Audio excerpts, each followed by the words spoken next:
Hello guys, ito na yung isa sa pinakahihintay ko. Unbox na natin.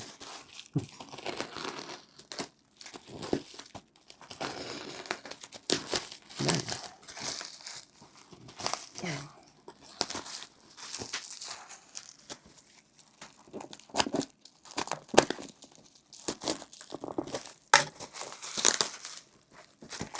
Okay.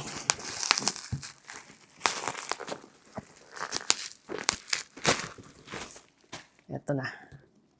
Yung Shure PGA 48. Gagamitin ko rin ito sa pag-record. Try ko rin ito sa pag-record. Sa interface. Buksan. Paano ito bubuksan? Dito. Dito. Hindi. Dito. Yan. Ito po ang laman. From Shopee. Sa Shopee ko kasi ito nakuha. Nabili. So may Shure na mga guidelines, mga bawal, mga warning, caution. Okay.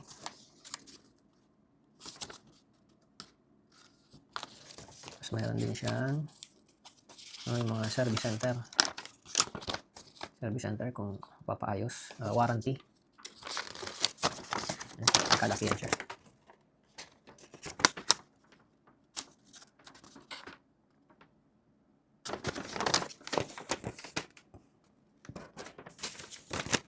Sunod naman ay sticker. Sticker nga. Sticker na Shure.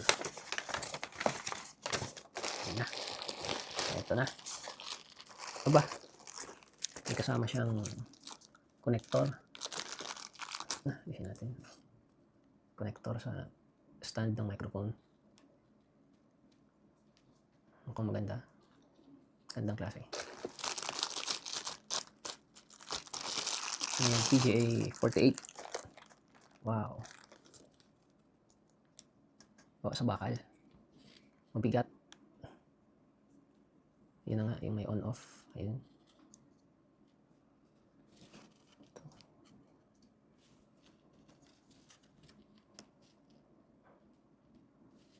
Okay. Lagay siya dito. Tapos may lalagyan.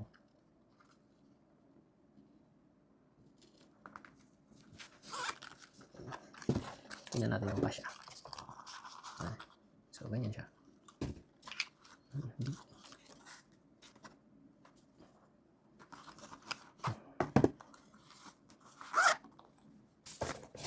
Okay.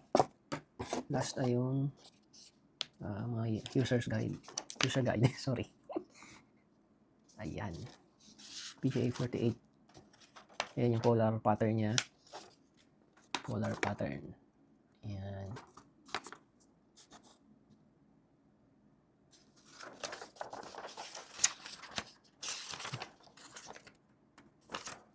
Dami din.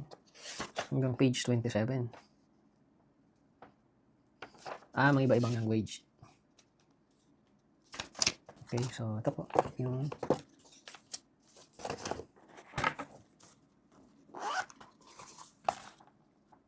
Shure PGA 48.